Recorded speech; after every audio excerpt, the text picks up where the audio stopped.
ప్రభుత్వ బడికి తాళం, పేదోడి అక్షరానికి శాపం. అక్షర దీపాలు ఆర్పేస్తారా, 10,000 పల్లె బడులు మూసివేత. పేదరికంపై ప్రభుత్వ సమ్మెటపోటు, సర్కారు చూపు కార్పొరేట్ వైపు.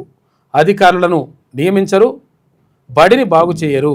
పిల్లలు రారని తాళాలు వేస్తారా.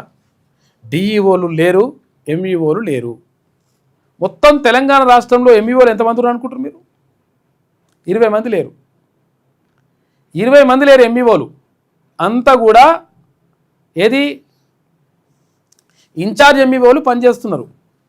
దారుణమైన పరిస్థితి ఉన్నది, పట్టించుకుంటలేరు ఇప్పటి వరకు. పర్యవేక్షణ లేని చోట బడుల మనుగడ ఎట్లా? చేతగానితనం ప్రభుత్వానిది, శిక్ష మాత్రం పేద విద్యార్థులకా? సామాన్యుడి చదువును కార్పొరేట్ పాలు చేస్తారా? ప్రైవేటు స్కూళ్ళ కోసమేనా మూసివేత నిర్ణయాలు? ఇంటర్నేషనల్ స్కూళ్ళ ఫంక్షన్లకు సీఎంలు వెళ్తున్నారు, పిఎం కూడా పోతున్నారు. పల్లె ప్రైమరీ స్కూళ్లకు మాత్రం చరమగీతమా? సామాన్యుడికి అందని ద్రాక్షలా మారుతున్న అక్షరం. చూసుకోయిగా ఇట్లా విద్యా సంస్థల్ని కథం చేస్తున్నారు లెక్క. కూలీ నాలి చేసుకునే నాలాంటోడు ప్రైవేట్ బడి ఫీజులు కట్టలేక నా కొడుకు చదువు ఆపేయాలా సార్?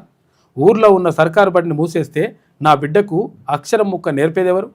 ఇది తెలంగాణ పల్లెల్లో వినిపిస్తున్న ఒక పేద తండ్రి నిస్సహాయ ఆక్రందన. రాష్ట్రంలో రాబోయే 2 ఏళ్లలో 10,000 ప్రాథమిక పాఠశాలను మూసివేయాలన్న ముఖ్యమంత్రి రేవంత్ రెడ్డి ప్రభుత్వ ఆలోచన సామాన్యుడి గుండెల్లో గుణపాలు దించుతోంది. విద్యా వ్యవస్థను బలోపేతం చేయాల్సిన ప్రభుత్వమే పర్యవేక్షణను గాలి కొదిలేసి పిల్లలు లేరు అనే నెపంతో బడులకు తాళాలు వేయాలని అవ్వడం వెనుక అసలు కథ ఏంటి? పేదవాడి అక్షర భిక్షను లాక్కొని కార్పొరేట్ శక్తులకు విద్యా వ్యాపారాన్ని దారదత్తం చేసేందుకేనా ఈ నిర్ణయం అన్న అనుమానాలు లేకపోలేదు. నిజానికి రాజ్యాంగం ప్రకారం ప్రతి బిడ్డకు ఉచితంగా అందాల్సిన విద్య తెలంగాణలో పేదవాడికి అందని ద్రాక్షలా మారుతోందా?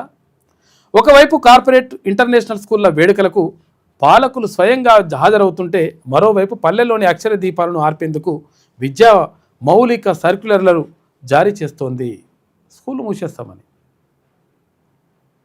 ఏడిపోతున్నాం మనం? ఏం జరుగుతుంది? కాబట్టి వీటన్నిటిని బలోపేతం చేయాల్సినటువంటి సర్కారే.